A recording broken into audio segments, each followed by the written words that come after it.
In the world of Gnosticism, the figure Kronos, often associated with the concept of time, intertwines with mythology, metaphysics, and the exploration of cosmic duality.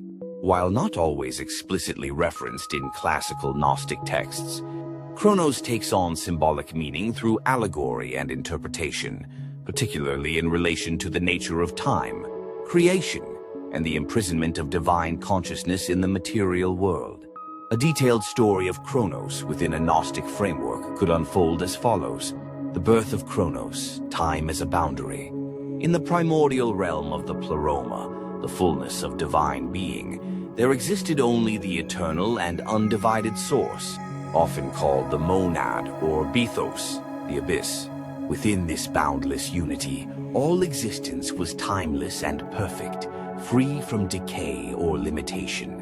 However, in the unfolding of divine emanations, the aeons, celestial beings, emerged as aspects of the monad's perfection. Among these aeons was Sophia, the embodiment of wisdom. Sophia, driven by an insatiable yearning to know and create independently of the monad's will, inadvertently caused a rupture in the Pleroma. Her unbalanced act of creation resulted in the birth of a flawed being, the Demiurge, who fashioned the material cosmos. As the Demiurge shaped the physical world, Kronos, the personification of time, was born as a byproduct of this act. Unlike the timeless perfection of the Pleroma, Kronos marked the beginning of sequential existence, a domain of beginnings, endings, and decay. Time became the framework within which the material cosmos operated, binding all created beings to cycles of birth, death, and suffering. Kronos, as the keeper of the material realm. Kronos became a pivotal figure in the Demiurge's dominion. He was both a ruler and a jailer, his essence woven into the fabric of the material universe.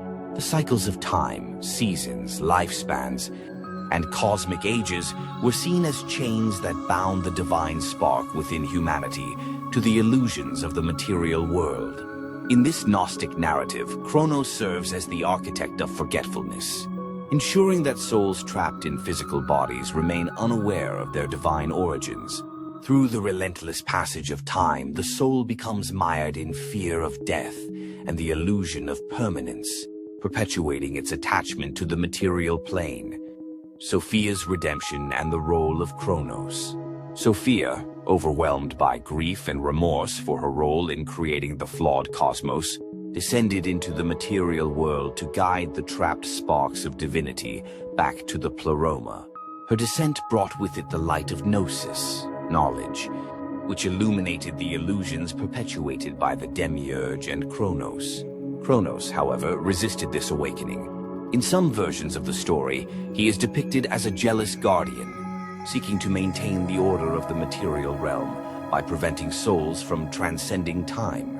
He weaves illusions of progress, achievement, and fulfillment within the constraints of time to keep humanity tethered to the temporal world. Yet, Sophia's presence disrupts Kronos' control. Her gnosis reveals to humanity that time is not linear but cyclical, a reflection of the eternal truth of the Pleroma. By recognizing this, souls begin to see time not as a prison but as a tool for spiritual growth. Kronos, once a symbol of bondage, becomes a means of awakening. As the soul learns to navigate and transcend the cycles of time, Kronos' transformation and the end of time. In the ultimate resolution of the Gnostic story, Kronos undergoes a transformation. As more souls awaken to their divine nature and return to the Pleroma, the illusions of the material cosmos begin to dissolve. The Demiurge's power wanes, and the construct of time collapses. Kronos, no longer a tyrant, becomes an ally to the awakened soul.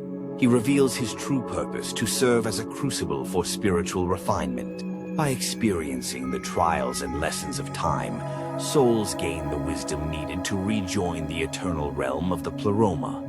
In the final act, the timeless light of the monad absorbs Kronos.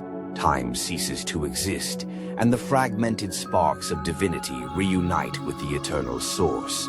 Kronos, once the keeper of separation, becomes a guide toward unity, fulfilling his ultimate role in the cosmic drama.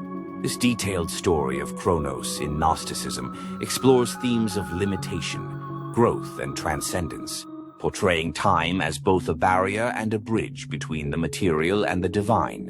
Through this narrative, the Gnostic seeker is invited to reflect on their own journey through time, seeking the eternal truths hidden within the cycles of existence.